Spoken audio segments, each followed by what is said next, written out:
Magandang araw po mga Paps. Welcome back sa ating Paps Kaliko channel. Mga Paps, ang video natin ngayon ay tungkol sa pag-DIY on how to make power station. Ang tawag ng iba ay solar charge station o kaya charging station na magamit natin pang emergency pag brownout. O di kaya pag mahilig kayo mag-camping ay napaka-useful po nito. Kasi napakamahal po ang bumili ng mga branded na ganito. At napakadali naman pong gawin. Basta may materials lang po kayo, kayang-kaya naman po. Sundan nyo lang po itong video. Ito nga pala mga paps na mga gagamitin natin. Bili po kayo ng toolbox. Tapos itong 4-in-1 na 12 volts panel na napakadali naman pong hanapin sa online. Tapos yung battery naman po, kahit anong 12 volts sa battery, pwede naman gamitin. Basta yung battery ang gagamitin nyo ay magkakasya po doon sa box na paglalagay nyo po. So, kahit battery po ng kotse ay pwede pong gamitin. Asong nakasya. So, ang ginamit ko po sa project na to ay yung ginawa kong Lifey offer na battery pack 12 volts. Pwede nyo pong hanapin doon sa mga videos ko how to make a 12 volts battery pack. Madali lang pong sundan yung video natin doon, how to make 12 volts battery pack. For beginners po kasi yon.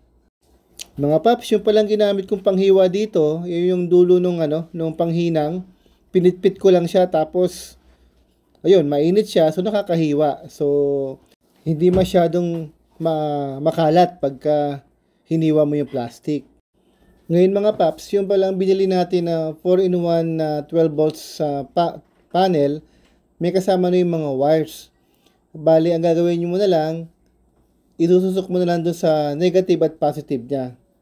Hindi naman kayo maliligaw kasi meron naman siyang palatandaan, positive at negative na sign. Ito nga pala mga paps na 4-in-1 12 volts na panel ay may kasama ng fuse holder. Pero di ko na ginamit. Ang ginawa ko, naghina na lang ako ng bago para mas madaling mapalitan once na pumutok. Di ko na kailangan buksan pa yung loob ng box para lang magpalit ng fuse. Nasa ibabaw na kasi siya. Bali, ito mga paps, kailangan may panghinang kayo para maihinang nyo yung mga dapat hinangin. Ito mga paps, kunting tip lang sa paghihinang. So, kailangan lang mga paps, lalo doon sa mga first time na maghihinang, dapat ay painitin nyo muna yung panghinang bago nyo hinangin yung wire. Para pagka dikit nung tingga sa panghinang ay madali na lang. After ko mailagay yung fuse holder na galing dun sa pinaka-load natin, ay naglagay na ako ng DC power jack socket connector.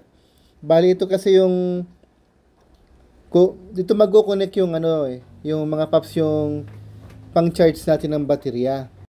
Ito nga pala mga paps yung battery na gagamitin ko. Bali ito yung inassemble ko na 12 volts na lithium. Bali kung gusto niyo pong ito ang gamitin nyo ay kailangan nyo pong panuorin yung isang video ko po on how to make a 12 volts battery pack na Lifey offers.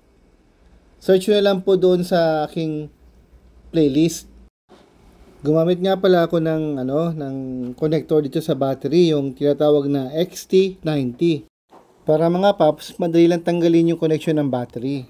So pag okay na mga paps, naihanda nyo na yung mga wires, nakabit nyo na yung connection ng panel, nung pinaka fuse at yung sa charging socket, ay pagsamasamahin nyo lang yung positive at negative ng mga wire.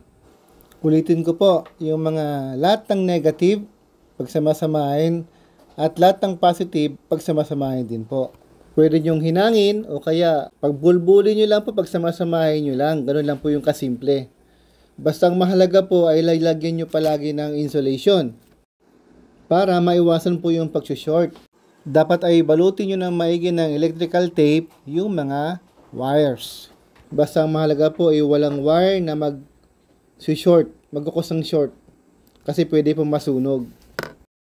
Basta ang mahalaga mga paps, pag samasamahin mo lang yung wire galing dun sa input ng charge, tapos yung wire ng load, tapos yung sa battery.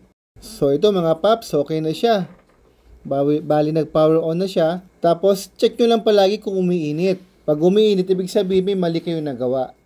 So ito paps, okay naman siya, walang umiinit. So very good na to. So ayan mga paps, gawa na po ang ating DIY portable na power station pang emergency.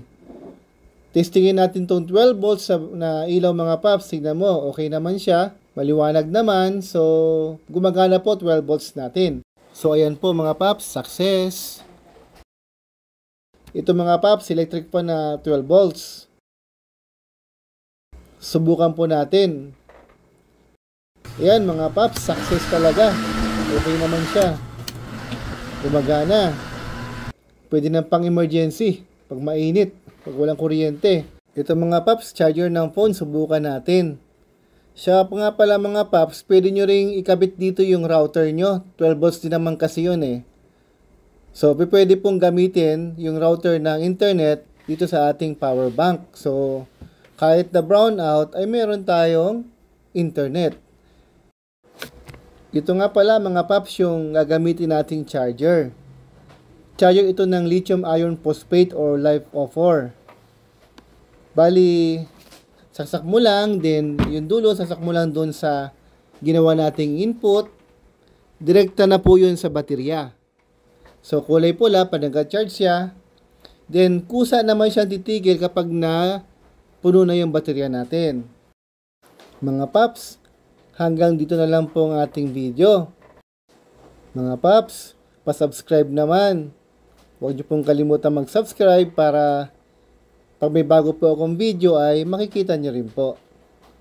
Sa muli po, maraming salamat!